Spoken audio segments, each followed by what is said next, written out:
Hello friends, welcome back to एसन intelligence YouTube channel. तो आज हम पढ़ेंगे कक्षा 10वीं की एनसीईआरटी की पुस्तक का अध्याय 10, जिसका नाम है प्रकाश का परिवर्तन तथा अपवर्तन। ये फिजिक्स का फर्स्ट लेसन है। ऐसे में बोल सकते हैं कि जो फिजिक्स की बुक है उसका फर्स्ट चैप्टर आज स्टार्ट हो रहा है, प्रकाश का परावर्तन तथा अपवर्तन। तो ये प्रकाश का परावर्तन और अपवर्तन क्या है इसके बारे में जानेंगे और इसके नोट्स देखेंगे हम आज। पहले तो यहाँ पे पहले प्रकाश का डिफिनीशन दिया हुआ, प्रकाश के बारे में पढ़ेंगे। तो प्रकाश क्या होता है इसके बारे में जानते हैं। प्रकाश वह ऊर्जा है जिसके द्वारा हम वस्तुओं को देख सकते हैं। मतलब कि प्रकाश एक प्रकार से ऊर्जा का रूप है। क्या है? प्रकाश एक प्रकार की ऊर्जा है जिसके माध्यम से हम वस्तुओं को स्पष्टतः देख सकते हैं। फिर अब आते हैं प्रकाश के गुण। प्रकाश के गुण क्या क्या होते हैं। पहला है प्रकाश सरल अर्थात सीधी रेखाओं में गमन करता है। जो प्रकाश होता है वो हमेशा सीधी रेखाओं में गमन करता है। दूसरा पॉइंट है प्रकाश विद्युत चुंबकीय तरंग है, इसलिए इसे संचरण के लिए माध्यम की आवश्यकता नहीं पड़ती है। जो प्रकाश है वो विद्युत चुंबकीय तरंग है, इसलिए इसके संचरण के लिए किसी माध्यम की आवश्यकता पड़ती ही नहीं है। ये बिना माध्यम के गमन करता है, अर्थात ये वायु के अनुपस्थिति में तो और अधिक अधिक चाल से गमन करता है। निर्वात में और अधिक चाल बढ़ जाती है इसकी। तीसरा पॉइंट है प्रकाश अपारदर्शी वस्तुओं की तीक्ष्ण छाया बनाता है। तीक्ष्ण मतलब बहुत ही धुंधली सी, बहुत ही कम छाया बनाता है। तीक्ष्ण अपारदर्शी वस्तुओं की, मैंने गलती कर दी। ये जो अपारदर्शी पदार्थ होते हैं, क्या होते हैं अपारदर्शी पदार्थ? वैसे पदार्थ जिनसे होकर प्रकाश गुजर नहीं पाता है या फिर जिनसे होकर प्रकाश नहीं गुजर सकता है, उन्हें अपारदर्शी वस्तु या माध्यम या स्रोत कहते हैं। अपारदर्शी वस्तु होती है जिनसे प्रकाश नहीं गुजर पाता है। जैसे एक लकड़ी का टुकड़ा हो गया, उसके आर पार प्रकाश तो जा नहीं सकता, तो वो उसकी छाया बना देता है। प्रकाश क्या करता है? उस वस्तु की छाया बना देता है, जिससे वो होकर आर पार नहीं जा सकता है। ठीक है। फिर एक और पॉइंट है प्रकाश के गुण के बारे में। प्रकाश की चाल निर्वात में सबसे अधिक अर्थात 3×10⁸ मीटर पर सेकेंड होता है। कितनी होती है प्रकाश के निर्वात में चाल? लगभग 3 लाख किलोमीटर पर आवर। ठीक है। अब फिर प्रकाश परावर्तन, हमारे चैप्टर का नाम ही है प्रकाश का परावर्तन तथा अपवर्तन। तो प्रकाश का परावर्तन क्या होता है? उच्च कोटि की पॉलिश किया हुआ पृष्ठ जैसे कि दर्पण अपने पर पड़ने वाले अधिकांश प्रकाश को परावर्तित कर देता है। जो कि जैसे कि उच्च कोटि के पॉलिश किए हुए पृष्ठ, मतलब ऐसे पृष्ठ जिनमें अधिक पॉलिश किया गया हो, जो प्रकाश को उसकी पथ पर वापस लौटा देने का सक्षम रखते हैं, गुण रखते हैं अपने अंदर, वो प्रकाश परावर्तन कर सकते हैं। तो उनसे होकर जब प्रकाश गुजरता है तो वो एक दूसरा कोई एंगल बना के प्रकाश वहाँ से मुड़ जाता है।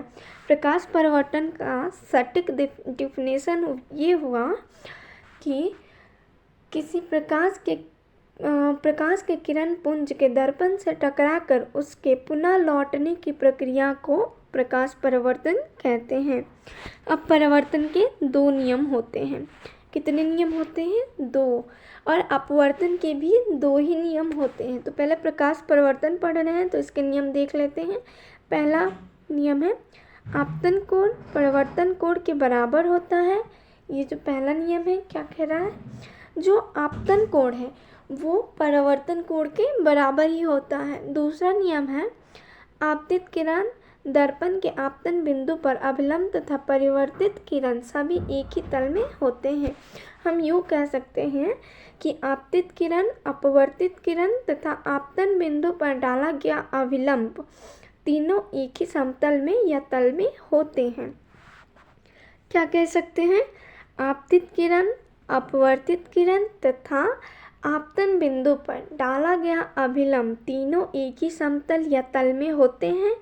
और जो पहला नियम है वो क्या कहता है? जो आपतन कोण है वो परावर्तन कोण के बराबर होता है। तो एक डायग्राम के माध्यम से हम समझते हैं कि किस प्रकार होता है। ये रहा हमारा, ये एक तल है, ठीक है। यहाँ से ये एक आपतित किरण, मतलब एक किरण आ रही है, यूँ आ रही है ये किरण, और फिर यहाँ से परिवर्तन के बाद इस तरह से निकल रही है। यहाँ से, यहाँ पे परिवर्तित किरण लिखा भी है, आपतित किरण। और ये जो है आई क्या है? आपतन कोण, और आर क्या है? अपवर्तन कोण है। तो पहले नियम के अनुसार क्या होता है? I is equal to R, मतलब sine I is equal to, अच्छे से लिख देते हैं, पहले नियम के अनुसार sine I is equal to sine R. पहला नियम हमारा कहता है कि आपतन कोण परावर्तन कोण के बराबर होता है, ठीक है। और दूसरा नियम क्या कहता है हमारा? तो पहले इस डायग्राम को पूरा देखते हैं। और ये अभिलंब है, क्या है? अभिलंब है, ठीक है। अभिलंब डाला गया है और ये एक तल है। ये हमारा आपतित किरण है, सॉरी अच्छे से बनाते हैं इसको। ये अभिलंब, आपतित किरण, अपवर्तित और परिवर्तित किरण, और ये एक समतल है, ठीक है। ये जो आपतित किरण है वो कहाँ आ रही है? यहाँ आ रही है। और ये जो परिवर्तित किरण है वो यहाँ आ रही है। और अभिलंब भी कहाँ है? इस सेंटर पर ही है। मतलब कि ये जो एक सेंटर पॉइंट है,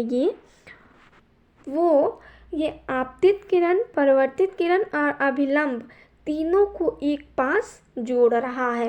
तो क्या कहता है हमारा दूसरा नियम? आपतित किरण, परिवर्तित किरण तथा आपतन बिंदु पर डाला गया अभिलंब तीनों एक ही समतल या तल में होते हैं, ठीक है।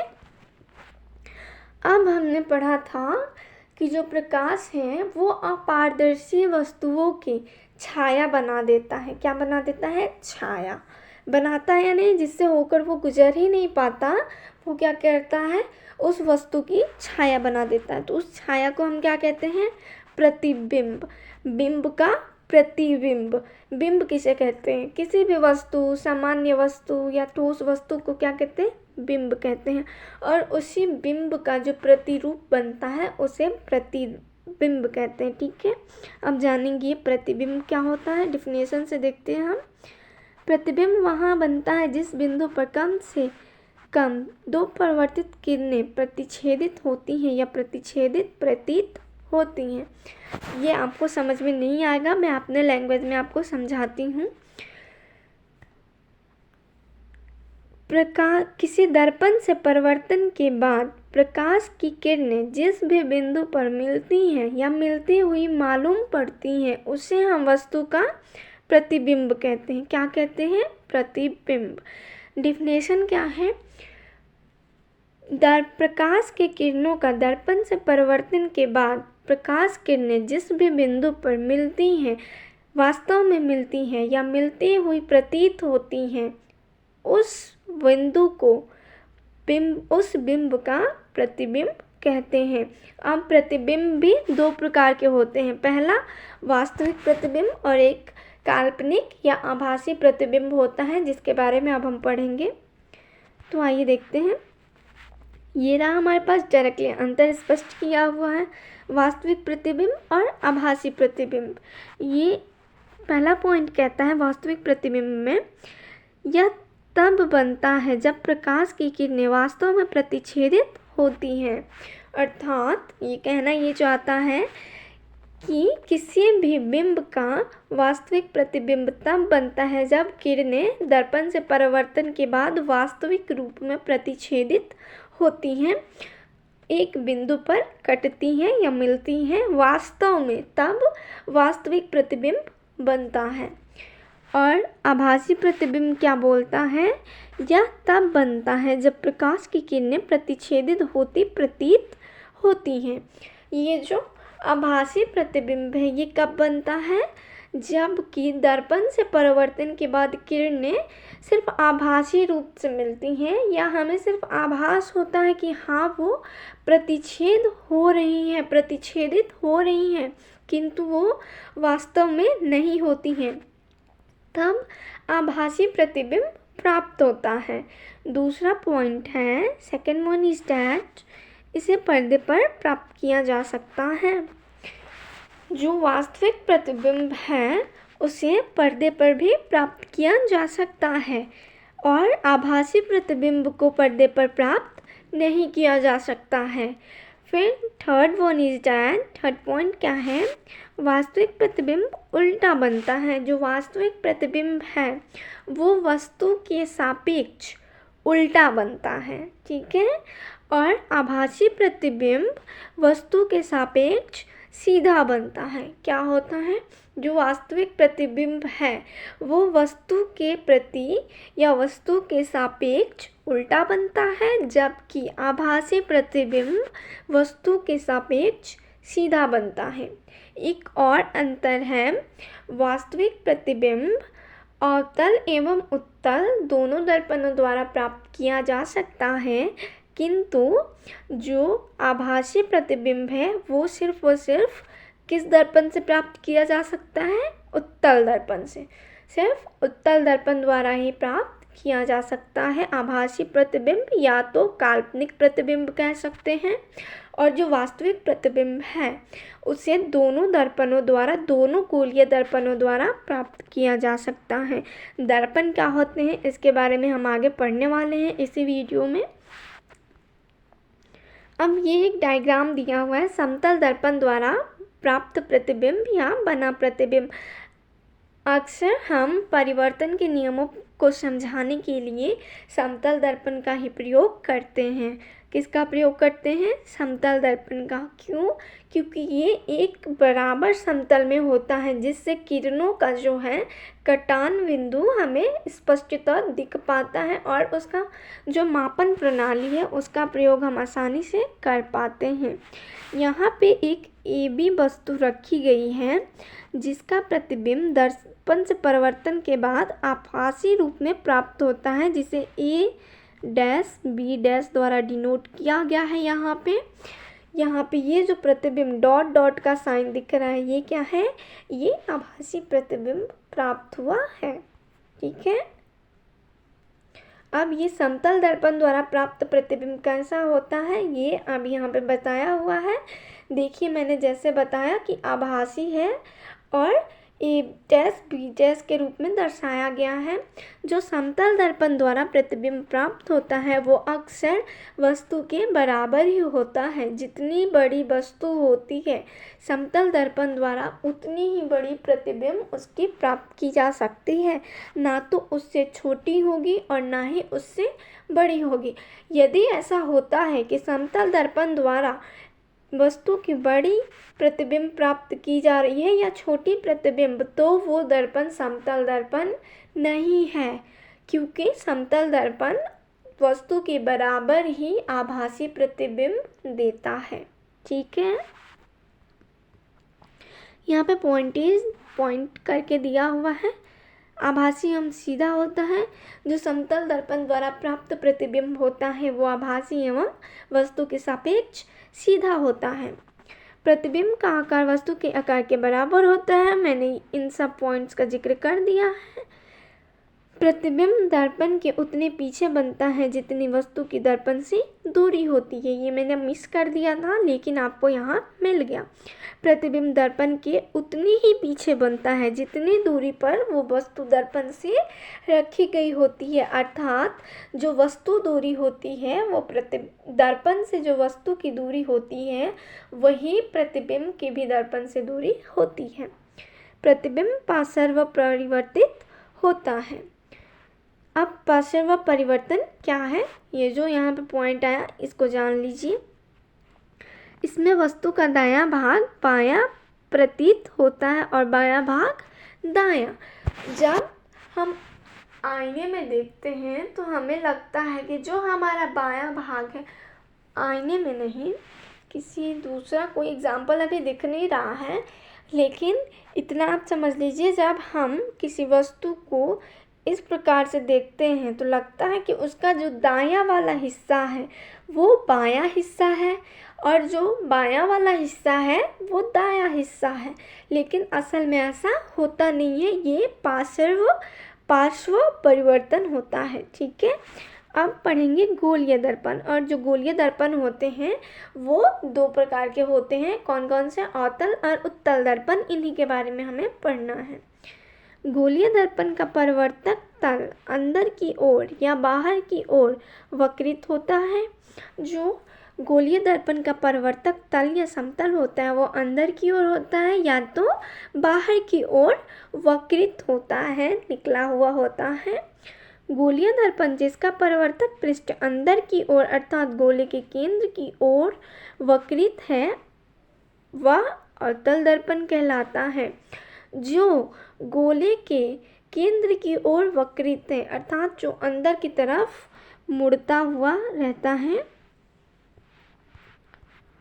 कैसे बोल सकते हैं, ये रहा गोलीय दर्पण। ठीक है, एक मिनट, ये क्या है? हमारा गोलीय दर्पण है जो इस प्रकार वक्रित होता है, वो गोलीय दर्पण का अवतल दर्पण कहलाता है। जो गोलीय दर्पण है वो दो प्रकार का होता है, अवतल एवं उत्तल। तो ये अवतल कहलाता है। ये क्या है? ये एक गोलीय दर्पण है। इसको हम इस प्रकार से काट देते हैं तो इसके दो भाग बनते हैं, इसमें दो दर्पण बन जाते हैं। ये जो भाग है इस प्रकार से रंगा हुआ जिसका प्रवर्तक सतह धंसा हुआ हो वो अवतल दर्पण कहलाता है। और ये जो है ये अंदर वाला पृष्ठ अगर कलई किया गया हो और जिसका प्रवर्तक सतह ये उठा हुआ हो, जो अंदर की तरफ धंसा हो, अंदर की तरफ धंसा हो वो अवतल दर्पण, जो बाहर की तरफ उठा हो वो उत्तल दर्पण। ठीक है, तो आगे और भी अच्छे से समझेंगे। गोलीय दर्पण जिसका परावर्तक पृष्ठ बाहर की ओर वक्रित हो उत्तल दर्पण कहलाता है, मैंने अभी जो बताया। ये जो है उत्तल दर्पण है। क्या है? उत्तल दर्पण है, क्योंकि इसका जो परावर्तक सतह है वो बाहर की तरफ उठा हुआ है। सिंपली आप याद करके रखिए, अंदर मतलब अवतल और बाहर मतलब उत्तल। उत्तल मतलब उठा और जो अवतल है वो धंसा। ठीक है, ऐसे आप याद करके रखेंगे तो ट्रिकली याद रहेगा। गोलीय दर्पण में सामान्यतः प्रयुक्त होने वाले कुछ शब्द। अब ये जो शब्द हैं ये क्या है? ये एम डिनोट करता है, मीन्स मिरर। ये एन दिया हुआ है, इसको एम डैश भी कर सकते हैं हम। फिर आर जो होता है वक्रता त्रिज्या, रेडियस होता है। फिर एफ जो होता है वो फोकस दूरी होता है। पी प्रकाशीय केंद्र और सी वक्रता केंद्र। ठीक है, क्या क्या होता है? सी का मतलब वक्रता केंद्र, एफ का मतलब फोकस दूरी और आर का मतलब वक्रता त्रिज्या, पी का मतलब प्रकाशीय केंद्र। इस दर्पण में प्रमुख सूचकांक यही होते हैं गोलीय दर्पण में। ठीक है, अब पढ़ेंगे ये जो पी क्या है? हमारा ध्रुव। तो पी ये जो ध्रुव है ये ध्रुव क्या होता है इसके बारे में हम पढ़ेंगे। ध्रुव गोलीय दर्पण के परावर्तक पृष्ठ के केंद्र का दर्पण का ध्रुव केंद्र के दर्पण को गोलीय दर्पण के परावर्तक पृष्ठ के केंद्र को दर्पण का ध्रुव कहते हैं। जो गोलीय दर्पण है इसका जो परावर्तक पृष्ठ होता है, गोलीय दर्पण का परावर्तक पृष्ठ के केंद्र को ध्रुव कहते हैं। ठीक है, यह दर्पण के पृष्ठ पर स्थित होता है। जो दर्पण का पृष्ठ होता है उस पर स्थित होता है। ध्रुव को प्रायः पी अक्षर में निरूपित करते हैं। ठीक है, जो पी का मतलब मैंने ध्रुव बताया था वो। अब मुख्य अक्ष। ठीक है, यहाँ पे मैंने ये छोड़ा है, ये मुख्य अक्ष है। क्या है? ये जो लाइन है मुख्य अक्ष है। ठीक है, वही यहाँ पे बताया गया है। गोलीय दर्पण के ध्रुव तथा वक्रता त्रिज्या से गुजरने वाली एक सीधी रेखा को मुख्य अक्ष कहते हैं। जो गोलीय दर्पण के ध्रुव तथा वक्रता त्रिज्या से होकर एक रेखा गुजरती है उसे मुख्य अक्ष कहते हैं। मुख्य अक्ष दर्पण के ध्रुव पर अभिलंबित होता है। जो मुख्य अक्ष है वो दर्पण के ध्रुव पर अभिलंब होता है। ठीक है, आप पढ़ेंगे वक्रता केंद्र जो सी है, मैंने बताया था केंद्र, वक्रता केंद्र सी, जिसे सी से डिनोट करते हैं। गोलीय दर्पण का परावर्तक पृष्ठ एक गोले का भाग है। जो गोलीय दर्पण का परावर्तक पृष्ठ होता है वो एक गोले का भाग होता है। इस गोले का केंद्र गोलीय दर्पण का वक्रता केंद्र कहलाता है। जो इस गोले का केंद्र होता है वही उस दर्पण का वक्रता केंद्र कहलाता है। यह अक्षर सी से निरूपित किया जाता है, जो सी से डिनोटेड किया जाता है। पढ़ेंगे वक्रता त्रिज्या, जो आर मैंने बताया था, आर इज इक्वल टू वक्रता त्रिज्या। तो वक्रता त्रिज्या क्या होता है? गोलीय दर्पण का परावर्तक पृष्ठ जिस गोले का भाग है। जो गोलीय दर्पण का परावर्तक पृष्ठ है वो जिस भी गोले का भाग है उसकी त्रिज्या दर्पण की वक्रता त्रिज्या कहलाती है। इसे अक्षर आर से निरूपित किया जाता है। अब द्वारक, द्वारक क्या होता है? अपर्चर। ठीक है, अपर्चर गोलीय दर्पण के परावर्तक पृष्ठ तल की वृत्ताकार सीमा रेखा का व्यास दर्पण का द्वारक कहलाता है। जो वृत्ताकार सीमा रेखा का जो वृत्ताकार व्यास होता है वो दर्पण का द्वारक कहलाता है। इसे mn से दर्शाया जाता है या m डैश से। अब आते हैं मुख्य फोकस, जिसको F से सूचित करते हैं। किससे? F से। मुख्य अक्ष पर वह बिंदु जहाँ मुख्य अक्ष के समांतर किरणें आकर मिलती हैं या परिवर्तित किरणें मुख्य अक्ष पर एक बिंदु से आती हुई महसूस होती हैं, वह बिंदु गोलीय दर्पण का मुख्य फोकस कहलाता है। ठीक है, दर्पण से परिवर्तन के बाद किरणें जिस भी अक्ष के जिस भी बिंदु से होकर गुजरती हैं उस बिंदु को दर्पण का मुख्य फोकस कहते हैं। गोलीय दर्पण के ध्रुव तथा मुख्य फोकस के मध्य की दूरी फोकस दूरी कहलाती है। इसे अक्षर F से निरूपित करते हैं। जो गोलीय दर्पण के ध्रुव तथा मुख्य फोकस के बीच की दूरी होती है वो फोकस दूरी कहलाती है। छोटे द्वारक के गोलीय दर्पणों के लिए वक्रता त्रिज्या फोकस दूरी से दोगुनी होती है। हम इसी संबंध को r बराबर 2f द्वारा व्यक्त करते हैं। अब हम नेक्स्ट वीडियो में ये भी प्रूव करेंगे r is equal to 2f कैसे होता है। इसका प्रूवमेंट तो होना चाहिए ना हमारे लिए, तो इसको हम बाद में प्रूव करेंगे। किंतु अभी आप याद रखिए कि जो गोलीय दर्पण है उसकी वक्रता त्रिज्या फोकस दूरी के दोगुनी होती है। या तो हम इसको ऐसे लिखें r is equal to 2f या फिर f is equal to r/2। ये दोनों तरह से लिखा जा सकता है और इसे हम प्रूव करेंगे अगली वीडियो में। अवतल दर्पण के किरण आवेग के बनने के कुछ नियम। अब ये जो नियम है वो हम नेक्स्ट वीडियो में पढ़ेंगे। फिर उत्तल दर्पण भी पढ़ेंगे। क्योंकि वीडियो लॉन्ग होता जा रहा है तो मैं अब वीडियो बनाना स्टॉप कर रही हूँ।